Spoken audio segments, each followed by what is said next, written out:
Bienvenidos a Discutamos México, aún todavía más bienvenidos a Discutamos la Ciudad de México. Estoy en el estudio de grabación con dos expertos, Iván Restrepo y Jorge Legorreta. Jorge ha sido, desde luego, un conocedor profundo y sigue siéndolo. Recién publica un libro sobre los ríos que hay en la ciudad y resulta que hay una cantidad de agua extraordinaria de la que en general no tenemos noticia. Uno no tiene noticia de lo positivo porque eso ya es perder el rumbo de los acontecimientos. Y el doctor Iván Restrepo, economista del Instituto Politécnico Nacional, es además un ecologista casi de tiempo completo, en una época en que el tiempo completo ya es de tiempo ausente. Sin embargo, él ha persistido, dirigió el Centro de Ecología y también es un experto en esta ciudad. Si hay una premisa, y creo que como es novedad no la daré como premisa, sino ya como epílogo, la Ciudad de México ya tocó su techo histórico. No sé qué quiera decir exactamente eso, pero sí alude a una ciudad de recursos que se agotan en gran parte por imprevisión, en gran parte por la demasía, por la desmesura. Hay problemas de transporte terribles. Uno tiene dos vidas, la que dedica al transporte y la que tiene comúnmente con su familia o en su trabajo. Hay problemas de contaminación gravísimos, de agua, como se está viendo, de miedo a la violencia, que es otra parte. También uno dedica un tiempo del día a pensar en que la violencia ese día no cayó sobre la persona. Y en fin, todo amaga con el postapocalipsis y sin embargo la vida continúa, no sin zozobras, pero con una esperanza fundamental, que sea la siguiente generación la que le toque lo que pueda ser el devenir pesaroso y que por lo pronto uno va a ir al cine o no ir al cine, que va a poder gozar de su tiempo y que se va a poder sentir habitante de la ciudad sin toda la carga terrible que en efecto existe. La primera pregunta más que pregunta, incitación al comentario sobre esta ciudad que vive una agonía muy energética, muy enérgica. Es una agonía de gimnasio, por así decirlo, porque hay una vitalidad enorme y magnífica en medio de problemas cuya solución no conocerá el presente, no conocerá el futuro y quizá conocerá algún otro tiempo histórico. Jorge, ¿cómo ves el problema del agua que hoy sigue siendo la gran amenaza no reconocida en primer lugar por los habitantes? No aquellos que la sufren, claro. Claro. Bueno, la Ciudad de México es una expresión como espacio, es una ciudad muy grande, de las más grandes del mundo, con una cantidad de habitantes que estamos compitiendo con las grandes ciudades que están entre los 20 y los 25 millones de habitantes. No sabemos exactamente cuántos somos, viene un censo próximo. En una extensión que comparado con las grandes ciudades del mundo la podemos todavía colocar en el sexto tamaño, 2,000 kilómetros cuadrados.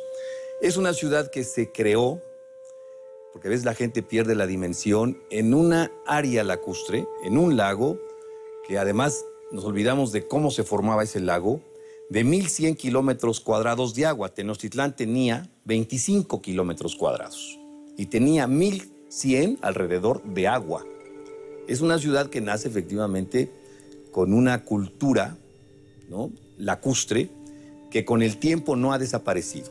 Esto hace que evidentemente uno de los grandes dioses que aparece en el cobijo de la ciudad sea Tlaloc, que está todavía presente y que hay que decir que en el cerro de Tlaloc, que está rumbo a Río Frío, que es un cerro que está en los 4,200 metros sobre el nivel del mar, ahí hay presencias de la gente común y corriente que asciende al cerro sin ninguna visión religiosa del catolicismo, y hay vestigios ahí de adoración de este Dios que todavía está presente en muchas mentalidades de las regiones más allá del urbano. Entonces, el agua es la historia de esta ciudad. En los últimos 5 siglos, este encuentro de los españoles aquí generó una de las más radicales transformaciones que la historia del urbanismo tiene en el mundo. Si hablamos de agua de 1.100 kilómetros cuadrados a 2.200 metros sobre el nivel del mar, de 45 ríos que existían formando el lago, es esa agua que está cayendo exactamente igual en el siglo XXI. Entonces, estamos presentes en esa especie de dimensión transformadora, producto de una necedad histórica. La necedad histórica es que el agua que cobijaba esta ciudad de Tenochtitlan como centro del imperio estorbó esta idea de hacer una ciudad imperial novohispana. La ciudad de Dios. Sin agua, exactamente. Y esta resistencia de los pueblos que aquí habitaban y que siguen habitando en la presencia, como parte de la cultura lacustre, existe todavía hoy, a pesar de esta destrucción de casi 5 siglos, existe en algo que yo llamaría, es una ciudad de resistencia a querer sacar el agua de la cabeza de las gentes. Y los vestigios más importantes los tenemos en el sur de la Ciudad de México, donde todavía tenemos 25 kilómetros cuadrados de los 2000 de Chinampa con canales, que esa es la expresión de la resistencia cultural que tenemos, porque se generaron muchas obras a lo largo de la historia para sacar el agua de la cuenca y no se resolverán los problemas porque sigue cayendo la misma agua de lluvia, siguen bajando agua por los 45 ríos y nosotros de forma necia, tecnológicamente, queremos seguir sacando el agua de esta cuenca a través de los drenajes. Y esto es el motivo de las grandes inundaciones y los grandes desastres y uno de los grandes retos que tenemos en el futuro como ciudad, si miramos el pasado y si podemos reconstruir parte de este pasado que está presente en la ciudad actual. Bueno, se piensa que la ciudad ya es inviable en cuanto a un desarrollo, digamos, civilizado, de calidad de vida, etcétera. Y hay muchos datos que favorecen esta impresión muy, muy drásticamente pesimista. Lo que tú señalas es también, aparte de que las cifras y los conocimientos son abrumadores en el sentido de la destrucción, la posibilidad de cambio. Y eso habla de que se piensa que esta ciudad tiene todavía un desarrollo, una vida, antes de que sea solo un cementerio de automóviles rondado por tribus que pregonan su adscripción a lo que fueron delegaciones. Pero en este sentido, Iván, ¿qué piensas tú de la diosa asfixia y del proceso de la contaminación? Bueno, la contaminación, los últimos años especialmente, nos han querido vender la idea de que ya está controlada, de que cada día la ciudad tiene más horas de buen aire, de buena calidad del aire, y muchos dudamos de esto, de que esto sea cierto. Lo que sí es una realidad es que hay coches que ahora tienen un mejor sistema de quemar hidrocarburos, pero también tenemos la realidad de que tenemos más ozono, por ejemplo, y de que la gasolina no es del todo de buena calidad, como podríamos imaginar si tuviéramos los mismos estándares, por ejemplo, de California, para citar solo un ejemplo. Pero con otro factor que es bien importante. Cuando se habla de la ciudad siempre se cree que es la capital del país, el Distrito Federal. Y el Distrito Federal ya está sobrepasado en problemas reales de contaminación, de agua, de drenaje, de utilización racional de las áreas verdes por los estados que circundan a la capital del país, es decir, el Estado de México. Te mencionaría varios municipios que son no municipios tomados despectivamente, sino ciudades inmensas. Neza, Ecatepec, Tlanepantla, Chimalhuacán, ahora mismo Chalco, todo el Valle de Chalco. Todo lo que veíamos todavía hace 50 o 60 años como lugares lejanos, en realidad ahora están rodeando la ciudad y creando nuevos problemas, yo no diría sobre la ciudad, sino sobre la gran cuenca de México. Y este es uno de los graves problemas que hay para medir la contaminación. Siempre nos fijamos es de la contaminación de la capital del país, del Distrito Federal, pero no sabemos qué está pasando en ciertas áreas de Nezahualcóyotl. No sabemos tampoco, o sabemos muy poco, de la contaminación en Ecatepec, en Chimalhuacán, en Tlalnepantla, en la parte de lechería, que está ya completamente metropolizado.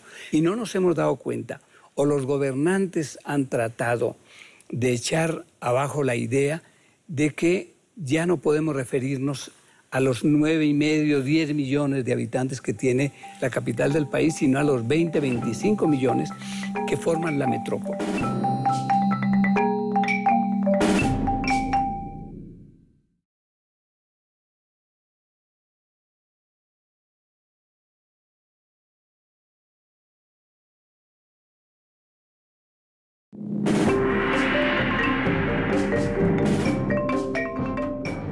Ya no podemos referirnos a los 9,5, 10 millones de habitantes que tiene la capital del país, sino a los 20, 25 millones que forman la metrópoli. Con el agravante, Carlos, de que saliendo de los límites del Distrito Federal, a veces los problemas son más graves, son más terribles en cuanto a contaminación, manejo del agua, manejo de la basura, utilización poco racional, por ejemplo, de las áreas verdes, del gran cinturón verde de la cuenca, que en la propia Ciudad de México. La Ciudad de México ya dio de sí en cuanto a crecimiento urbano y lo que se tiene es avance irregular sobre su cinturón verde, sobre su área ecológica de reserva, pese a los esfuerzos oficiales, todavía se sigue ocupando esta parte con una ocupación hormiga patrocinada muchas veces por los mismos partidos políticos deseosos de tener una clientela electoral cada 3 años o cada 6 años. Y en esto la contaminación es apenas un problema. Los demás problemas tienen que ver con el uso racional del agua, con captar el agua de lluvia, no sacarla en la forma tan estúpida como se hace ahora, a veces a base de grandes obras, con entubar los ríos, los 45 ríos de que habla Jorge, que debían ser una de los patrimonios más preciados de una urbe y que sin embargo aquí los vemos como enemigos.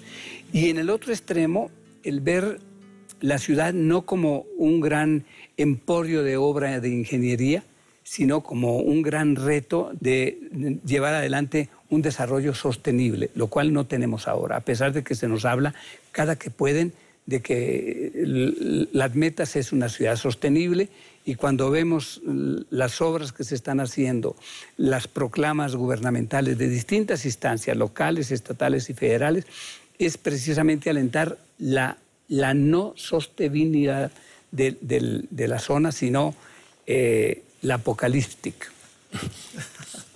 Ahora, yo quisiera que dedicáramos todos, los que están viendo el programa y nosotros mismos, que dedicáramos todos unos segundos de reflexión, como se decía en época del licenciado Echeverría, para alentar el optimismo. Transcurrido este periodo de aliento al optimismo, que debe tener su espacio siempre, le preguntaría a Jorge Legorreta. Él fue delegado de la Cuauhtémoc, una zona conflictiva. Si las hay en relación a la frontera, no tanto, pero en relación a sí misma muchísimo. ¿Qué se puede hacer? No, eso es una pregunta absurda, ya es entrar en el desarrollo de la demagogia y decir, prometo. No. ¿Qué se hace ahora en cuanto al registro real de la violencia?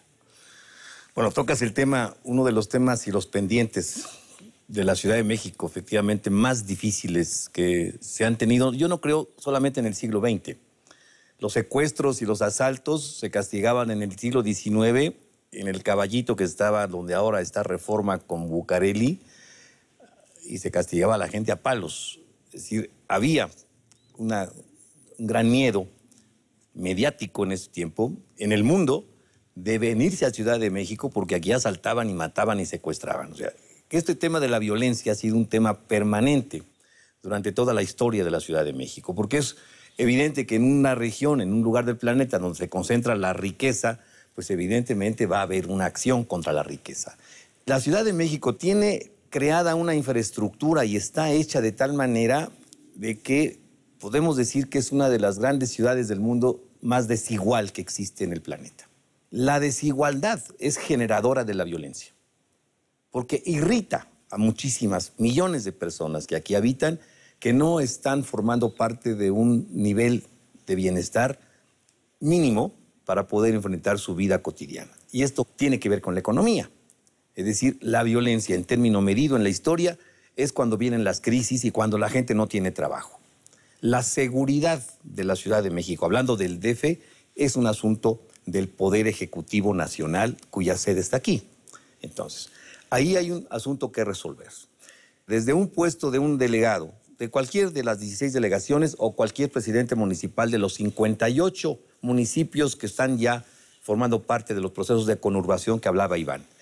La seguridad tiene que partir como un asunto nacional que no tiene que depositarse necesariamente, y creo que sería un error, en las policías de carácter municipal. El Distrito Federal tiene una policía de carácter municipal porque es la policía que está fundamentalmente experimentada en atender servicios y en atender reclamos y faltas administrativas, pero creo que no está suficientemente preparada todavía para enfrentar estos grandes retos de seguridad que se tienen, por lo menos en la experiencia que vivimos cuando nos hicimos cargo de la delegación Cuauhtémoc. Y necesitan aumentarse siempre los niveles de coordinación. Esta parte de la delincuencia no puede, evidentemente, generarse con planes limitados, parciales, si no hacemos una gran estrategia de seguridad de carácter nacional. Y hoy extraña que las fuerzas federales de seguridad están ausentes en los territorios del Distrito Federal. Es decir, eso es algo que tenemos que reclamar los ciudadanos, independientemente de los partidos políticos que gobiernan, ¿no? Creo que hay una gran confusión entre partido y gobierno que hace que efectivamente, estando en el gobierno, tú actúes como si fuera un escenario de partido porque quieres tener un cargo. Esto ha hecho mucho daño, Carlos. Y creo que la seguridad, tanto como el agua y como otros problemas, se pueden resolver en esta Ciudad de México si encontramos esos caminos de institucionalidad coordinada entre los actores del gobierno, ¿no? Y no necesariamente en las contiendas políticas electorales que se están dando como partido, utilizando al gobierno. Bueno, me alegra ver que sí crees posible, que lo posible sea posible, que eso es realmente casi una hazaña y no por reiterativa, deja de ser encomiable. Yo creo que también tendríamos que dedicarle unos segundos de reflexión a la eficiencia, que ha sido algo de lo que se ha carecido nacionalmente en materia de gobierno, de administración. Pero hablando de todos estos temas, Iván, siempre se dice que la ciudad tiende a convertirse en una suma de aldeas feudales y uno procura no salir ya de su colonia o ve cada vez más la dificultad para hacerlo, y que es una ciudad que expulsa del ejercicio de la calle y sobre todo en la noche a las mujeres, así en términos generales, y que ha sido particularmente represiva para los jóvenes, aunque creo que en este sentido el resto del país es bastante más agresivo. Pero tú dirías que hay una tradición de solidaridad, de esfuerzo compartido, el que se vio en el terremoto de 85, que hay todavía lo que podría ser la sociedad humana en el DF. Fíjate que yo creo que estamos perdiendo esos resortes de solidaridad y los estamos perdiendo casi como ejemplo de lo que ocurre en el nivel de gobierno. Las últimas inundaciones y las del año pasado, por ejemplo, mostraron de que ante problemas muy claros, los funcionarios se contraponen. Solo hay unidad cuando se trata de echarle la culpa al otro. Pero a la hora de tomar decisiones, de decir vamos a tomar otro rumbo que sí sea posible y que nos lleve a, vuelvo a repetir, a ser una urbe sustentable, se carecen precisamente de estas estrategias. Lo vemos casi a diario. Y lo vemos no solo con relación a la violencia, lo vemos con relación a la creación de empleos, al uso del agua, a sacar el agua de la ciudad, a captarla, a hacerla racionalmente, a usar racionalmente el agua. Y en el caso de la solidaridad, lo que estamos viendo, que es una Carlos, palabra que por fortuna ya rescatamos del vocabulario de un sexenio. Sí, la rescatamos en este momento nada más porque ya sabemos cuáles fueron los resultados. Pero en el caso de la solidaridad, tú te das cuenta de que se han creado también guetos dentro de esta metrópoli. Hay un gueto muy claro, por ejemplo, en el nuevo desarrollo urbano de Huixquilucan, en donde habitan más o se ven más guaruras que residentes. Que hay una colonia de guaruras adjunta. Más grande que la... Sí, mucho más grande, sí. Exactamente, para cuidar a los que ahí Menos residen. de 10 guaruras no es millonario. Bueno, es que hay categorías. Sí. Si no tienes 10 guaruras, no eres millonario en este país. Sí, los guaruras son el emblema, lo heráldico de la posición de un hombre rico. Es casi la avanzada. Sí. Para que sepan que eres rico. Su vanguardia estética. Estética al frente de tu carroza y atrás de tu carroza, si no, no vales.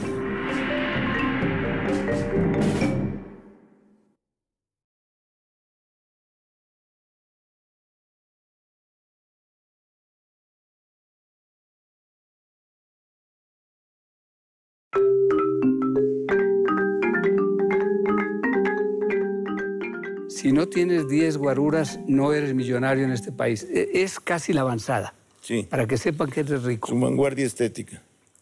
Bueno, pero regresando a estos guetos, también ves cómo, aunque no se vea, se van formando también otros centros de vida en Neza, en Ecatepec, que nada tienen que ver, en cierto momento, con la capital, con el símbolo de los poderes nacionales. Y son guetos, llamémoslo así, que solo se mueven en función del empleo, que solo se mueven en función, Jorge, también, de la violencia, de la inseguridad, del delito. Y, en cierto sentido, en solidaridad con sobrevivir. Es impresionante ver cómo, especialmente en el transporte público, puedes ver tú el desplazamiento en la mañana de los que van a ocupar el centro de la ciudad para llevar adelante todas las tareas del comercio informal. Yo dudo de que la parte fundamental del comercio informal que vemos en el centro histórico fundamentalmente sea producto del mismo centro histórico, sino que provienen de los municipios que están conurbados a la capital del país y que tienen aquí la manera de desarrollar todas sus artes y la manera de sobrevivir, de subsistir. Y aquí va un elemento que es básico en lo que dice Jorge. La violencia, la inseguridad se da por falta de empleo, porque los empleos no son productivos ni suficientes y porque hay la aparición de un rencor social muy claro hacia la ostentación que se hace por parte de la gente que tiene dinero de esa riqueza que tienen. Y que muchas veces, en el caso de los políticos y los empresarios que han estado vinculados con los políticos, hacen una ostentación de riqueza mala vida. Creo que a la población que no tiene recursos, que es la inmensa mayoría de la ciudad, le cae muy mal que estos políticos, estos funcionarios, por un lado digan todo el día de que son honrados, de que se va a aplicar la ley, cuando en lo oscurito hacen todo lo contrario. Y en lo visibilito también, no solo en lo oscurito. La ostentación se da públicamente, en forma que agrede no solamente a la gente que no tiene, sino también a las clases medias que se debaten con grandes problemas. Bastaría ver los suplementos de algunos periódicos de la ciudad para ver la forma en que gastan su dinero, para ver la forma en que ostentan su riqueza, cuando al lado de la ciudad y al lado, por ejemplo, de estos guetos, se encuentran millones de personas que no tienen trabajo o que si lo tienen de una manera muy limitada, o donde trabaja toda la familia para poder sostener el hogar, y en donde se trabaja además, Carlos, con recursos muy limitados. En las comparaciones que hacía Jorge, por ejemplo, respecto al agua, habría que hacer ciertas distinciones. Uno piensa que el agua en la ciudad es uniforme, que le llega a todo el mundo. Y resulta que cuando te pones a medir los gastos de agua, el abasto de agua, a zonas, por ejemplo, la más poblada de Iztapalapa, comparadas con las zonas ricas de la ciudad, las diferencias son abismales, abismales, y resultan también ofensivas, especialmente en la época de sequía. Y con el contraste terrible también que cuando llueve, cuando más agua cae sobre la ciudad, estas zonas pobres son las que primero se inundan y las primeras que tienen que salir a defenderse de las inundaciones como pueden, a cuidar sus pocos haberes y a pedir cada año, porque esto se repite sin remedio en septiembre, octubre, a pedir medidas que hagan posible un uso racional de los recursos que tenemos en la metrópoli. Yo quisiera hacer una aclaración que me parece pertinente, aunque pueden juzgarla innecesaria. Este programa no se hace para alentar la resistencia de clase. Este programa tiene otro fin que es informativo.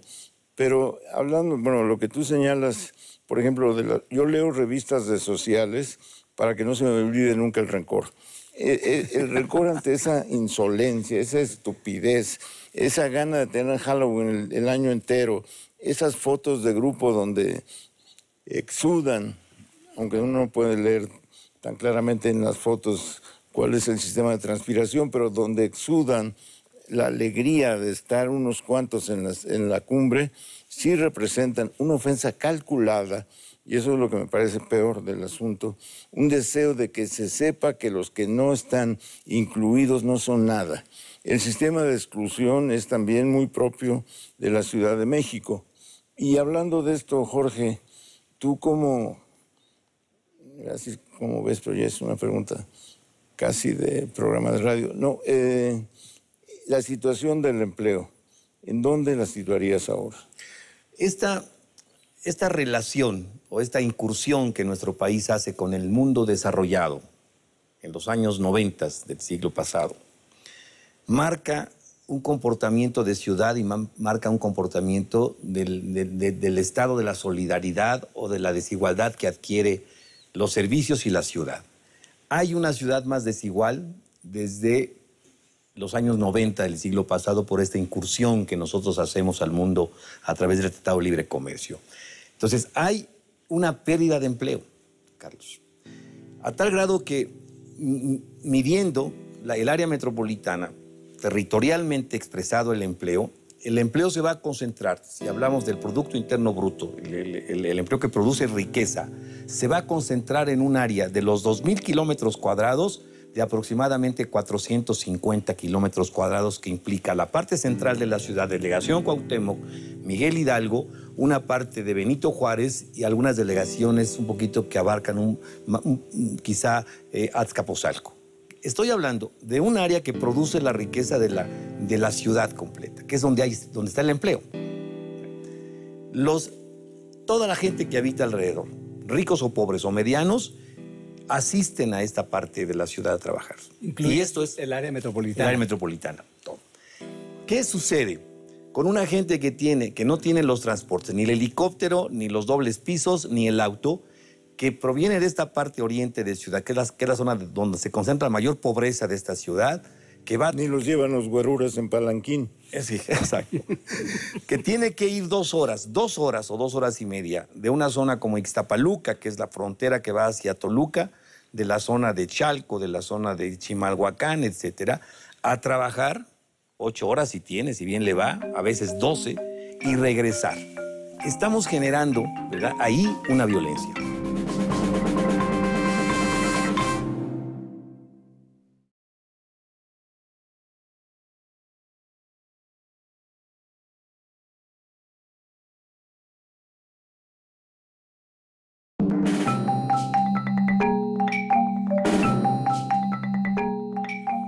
sucede? Con una gente que no tiene los transportes, ni el helicóptero, ni los dobles pisos, ni el auto, que va... Ni los llevan los güeruras en palanquín. Sí, exacto. Que tiene que ir 2 horas o 2 horas y media a trabajar, 8 horas si tiene, si bien le va, a veces 12, y regresar. Estamos generando, ¿verdad?, ahí una violencia. Si esta conformación de ciudad no se apunta desde los que o gobernamos antes o gobiernan ahora y en el futuro sobre una creación de una ciudad más igualitaria en términos de acceso a todos los servicios, entonces va a haber una gran crisis que no es la del agua, que es una gran crisis social. Eso demuestra la historia. Entonces, desde el punto de vista, por ejemplo, te voy a decir de los alimentos. Una ciudad necesita alimentos. En todo el mundo. Es una de las grandes esferas del hombre, tu estómago. Si no comes, no te desarrollas. El otro es la cultura, la otra esfera, que también tiene sus pendientes. Hablando del estómago, tú das autorización en la Ciudad de México a hacer casas, en grandes fraccionamientos que están produciendo casas de 34, 40 metros cuadrados. Solamente estás dando paso a la urbanización, concretos, asfaltos, y permites que la agricultura se diluya porque es más negocio traer maíz de California a Estados Unidos. Estamos construyendo una ciudad de desempleo en el propio campo mexicano que está alrededor de la ciudad, porque tienes la idea de que la ciudad es lo urbano. Y entonces yo no concibo un plan de desarrollo cuando se permite que, por ejemplo, en Tláhuac se autoricen usos urbanos en áreas agrícolas, porque eso es un crimen. Es, te voy a decir, en términos del agua, el mismo crimen que ha cometido el urbanismo contemporáneo de ocupar un río limpio como drenaje, porque se quiere ahorrar el drenaje de la urbanización de estos guetos que se están dando, sobre todo en la parte poniente de la Ciudad de México, que es la gente que tiene más dinero en este país. Entonces, hay un vacío de proyecto conceptual de ciudad. Hoy la ciudad puede permitir que pocos tengan 800, 900 litros diarios por habitante. Esa es la ciudad que hemos creado. Y otros muchos tengan 14. Las clases medias ahí andamos con 100, 150 litros. Volumen, agua, tenemos. Lo que hace falta es equilibrar sus distribuciones porque la riqueza existe. No repartamos la pobreza. No digamos ahorre usted agua porque usted en lugar de 14 bájele a 8. No. En lugar de 150 bájele a 100. Bueno, podemos ahorrar. Lo que hay que arreglar es que nadie debe en esta ciudad, como un paradigma, tener capacidad para gastar 800 litros habitantes al día porque tienen las infraestructuras o porque tienen los recursos. Deberemos equilibrar estos desarrollos urbanísticos de Ciudad de México para que encontremos efectivamente un concepto sustentable no en medio ambiente, sino en acceso a los servicios. Una cosa, Carlos, que es los que menos agua tienen en la ciudad son los que más pagan por este servicio. Esa es la contradicción más terrible. Un pobre de la ciudad gasta más en tener agua, sea por burro, sea por pipa, sea a través de garrafones, que el que gasta 800. Gasta 10 veces más le cuesta el litro a la gente que le llega el agua por pipa que la gente que tiene 800 litros por habitante. Bueno, ustedes si siguen van a lograr que yo crea en la injusticia social. Y eso me parece que está por encima de las facultades de un programa. Lograr que yo me trague esa patraña de que aquí hay injusticia. Carlos, sabemos perfectamente que tú sabes que tú crees en la justicia social, un término que lo hemos... Que florece en todo el país. Y que lo estamos oyendo desde que éramos pequeños. Sí. La justicia social, progreso pero y ¿cuál es el mecanismo? Lo que ustedes dicen que es, además de muy sólidamente argumentado, estremece. Pero ¿cuál es el mecanismo que hace que no llegue la conciencia de lo que está pasando a cada persona? ¿Por qué se dilata tanto una protesta racional, organizada en el país entero? Porque se ha dejado que se acumulen esas montañas de logreros, de oportunistas, de ladrones. Bueno, en parte porque no hemos tenido procesos muy democráticos para ejercer no solo la crítica, sino para también ejercer el poder. Pero al despertar democrático y a los reclamos de la población no responden tampoco estructuras gubernamentales muy dadas a pensar en resolver los problemas. Son casi coyunturales, Carlos. Lo hemos visto en hechos recientes.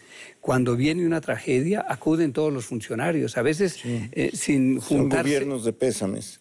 Exactamente, y llegan casi más a hacer el inventario de la tragedia, más que a proponer realmente estrategias para salir adelante y para evitar que se repitan las tragedias. Esto es muy terrible. Tú dices, ¿por qué no se resuelven los problemas? ¿Será porque no hay... No llegué a tanto. Ah, bueno, lo sugeriste. No, porque no se resuelven los problemas, porque el día en que desaparezcan los problemas, la humanidad se va a dedicar a la hamaca o... Los problemas son el gran acicate. No, porque además va a crecer también la desocupación. Sí. Hay mucha gente trabajando en resolver los problemas que no han sido posibles resolver durante... Sí, las comisiones que se han creado para estudiar cada caso son ciudades de la burocracia. También la burocracia es un problema del infinito, del crecimiento hacia la eternidad. El día que la eternidad se acabe es cuando la burocracia ya totalmente la devore. Pero yo pensaba, que hay un acto delincuencial, se crea una comisión para investigar, se crea un fideicomiso para sostener el trabajo de esa comisión, se crea un comité de ayuda y un comité de elaboración de dictámenes. Para esa comisión y el acto delictivo nunca se aclara, pero ya... creaste todo un sistema burocrático. Es que falta perfecto. Una comisión que estudie todo esto que tú acabas de decir. Sí. Ahí es donde falta. Falta esa comisión que esté en las alturas y entonces así tal vez se pueda resolver el problema. Las pirámides de resolución. Exactamente. Y así con otros problemas. Por ejemplo, lo que decía Jorge sobre ser sostenibles en cuanto a muchos de los productos. Antes la Ciudad de México era el gran granero en muchos aspectos. Todavía Xochimilco y la zona lacustre de Jico, que llega hasta el Valle de Chalco, nos está mostrando de cómo era esa sostenibilidad. Basta ir a Xochimilco los fines de semana para ver la cantidad de productos que salen, que llegan cada vez en menor cantidad a la central de abasto. Ya estamos dependiendo, y esto es uno de los temas que da para más, cómo hemos sacrificado uno de los aspectos fundamentales en cuanto a un país independiente, que es no depender del exterior en cuanto a los alimentos. Este país, esta ciudad, cada día depende de productos que no producimos internamente, en maíz, en frijol, en arroz, en trigo. Si nosotros invirtiéramos lo que estamos gastando en el exterior para traer los alimentos, para crear empleo alrededor de la ciudad, acabaríamos con muy buena parte con la violencia, con la desocupación y con todos los desequilibrios ecológicos que estamos viendo ya, que crecen año con año en la cuenca. Ahora, perdón, Jorge, me gustaría que comentaras, ya que han agobiado mi felicidad para un buen tiempo, ya de por sí estaba agobiada con mis propias conclusiones, pero ¿por qué no hay el sentido de urgencia ante toda esta información? ¿Por qué la prisa política de lo electoral mata la idea de que el país es a largo plazo y la ciudad es a largo plazo? Sí, hay un mito sobre que la ciudad resiste, ¿no? Resiste las catástrofes.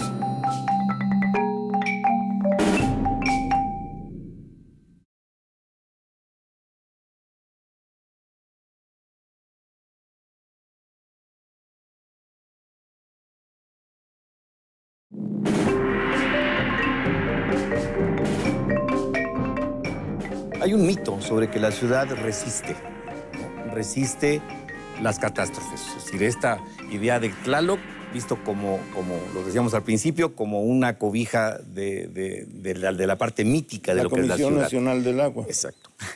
Pero la otra parte es Huitzilopochtli, que es el dios de la guerra, del fuego, no solamente porque estamos rodeados de volcanes, sino porque hay catástrofes en esta ciudad.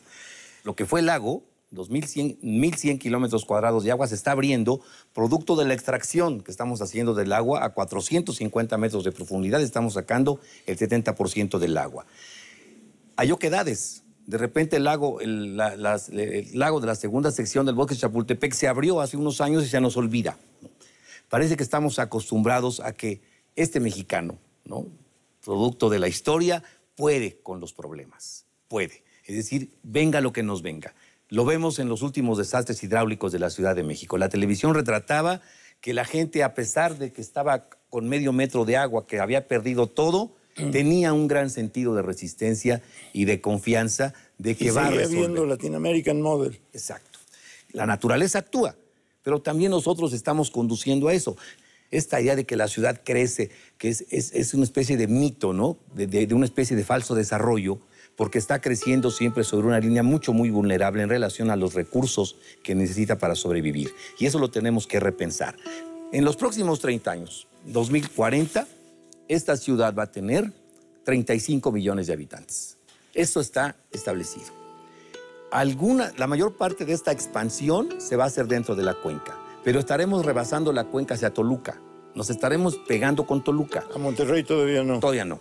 Estaremos pegados con Pachuca, que es parte de la cuenca. Y estaremos pegados con un área que hoy se llama Cuernavaca-Cuautla, por el rumbo de Nepantla, por el rumbo de Amecameca y Chalco. Y el problema es acertadamente, como aquí se planteó, qué formas ocuparemos en el crecimiento, qué sistemas constructivos, qué infraestructuras hidráulicas.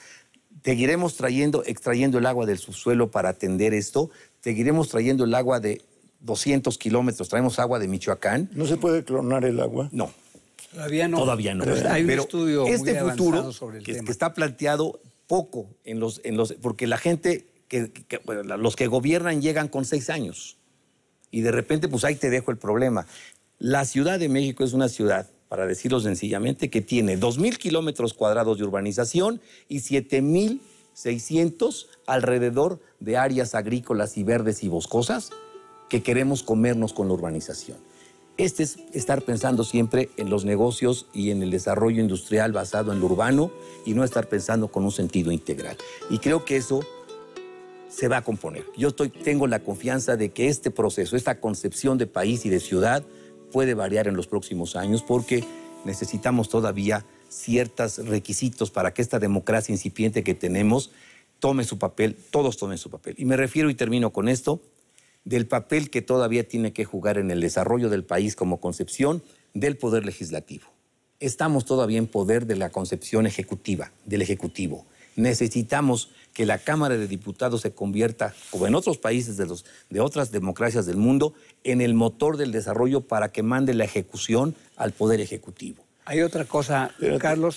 Sí, Iván, bueno, a mí me interesa mucho el año 2040, porque como no voy a estar aquí, estoy planeando mi estrategia espírita para contemplar lo que va a ser una ciudad de 35 millones.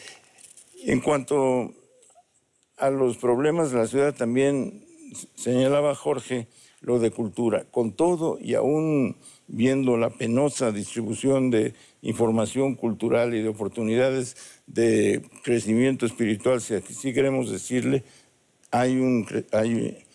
todavía es una zona donde comparativamente se puede ver las posibilidades de la gran ciudad.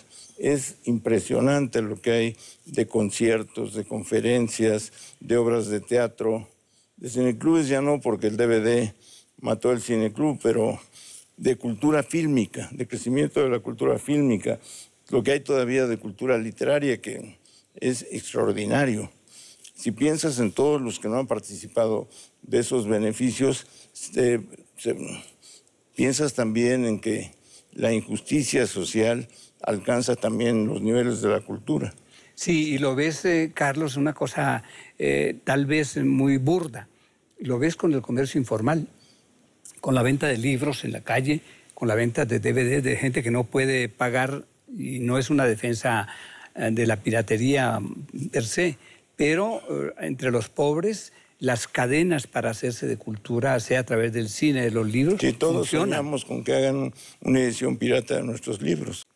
No va a ocurrir, ya quisiéramos, pero lamentablemente no sé qué pasa con los que manejan esta industria, que no se fijan en los libros de ecología y de urbanismo y y de cuentos algunos, igual que de novela. Sí, pero de García Márquez todos. Sí, hay injusticia social también. Exactamente, pero regresando, Carlos, a la cuestión cultural, eso es una de las cosas que no se ha podido perder, es esa cohesión cultural, y lo ves en el dinamismo de la ciudad. Esta es una ciudad de un enorme dinamismo y basta ir a la Lagunilla o a Tepito, a la Candelaria de los Patos, a Arcos de Belén, a las zonas donde realmente está la gente, pese a tantas advertencias de que no vaya uno por ahí porque asaltan y porque puedes perder la vida, resulta que hay ahí sí se nota... No vaya desarmado porque pueden pensar que es delincuente. No, o porque puedes pensar que eres policía, sí. Porque los policías son los únicos que andan desarmados frente a el AMPA.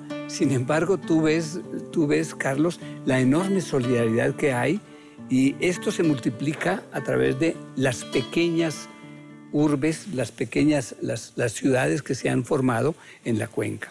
Creo que en esta parte... Exactamente, las dos esferas que debemos plantear, que es el estómago y la mente, ¿no? Es el estómago y el espíritu, que es el desarrollo de todo ser humano en general. Una ciudad tiene que contribuir a garantizar que el estómago esté lleno, con empleo, con un modelo diferente de ciudad, y que la cultura sea efectivamente una especie de conformador del ser humano, porque las ciudades tienen... evidentemente, frente al campo, mayores ventajas de acceso a la cultura, lo que es la cultura. La gente cree que no es útil un museo, la gente cree que no es útil una exposición, las casas de cultura a veces están convertidas en actividades que no exactamente van enfocados a la creación del pensamiento. Los funcionarios creen que no es útil un museo. Exacto, que no es útil un museo. Y mucha gente, por ejemplo, mucha gente de una clase social pasa por Bellas Artes pensando que es una iglesia. Y le da temor a entrar porque ve un guardia ahí que la gente cree que te va a esculcar. Te esculcan. Bueno, yo hasta los 30 años rezaba cuando pasaba frente a Bellas Artes. Ya después me enteré que no era un iglesia. Qué bueno que te diste cuenta, ¿no? Pero el programa, desgraciadamente, el programa tiene que concluir antes que la ciudad. Es un problema de prioridades. Vamos a terminar este programa, la ciudad todavía va a continuar un momento, un rato, un siglo, hasta los 35, hasta los 50 millones. Pero me ha dado muchísimo gusto oírlos, dos expertos, además provistos de cifras y de interpretaciones. Y bueno, yo les agradezco a nombre del público, no me agradezco tanto a mí, pero a nombre del público les agradezco su participación, Jorge Legorreta, Iván Restrepo, y como no nos vamos a ver en otro programa, les envío el saludo desde el año 2040. Esperamos estar en el programa del 2040, ¿eh? Eso sí, que nos inviten. O por lo menos que nos clonen a los tres. Junto con el agua. Ah, por supuesto. Sí. Bien.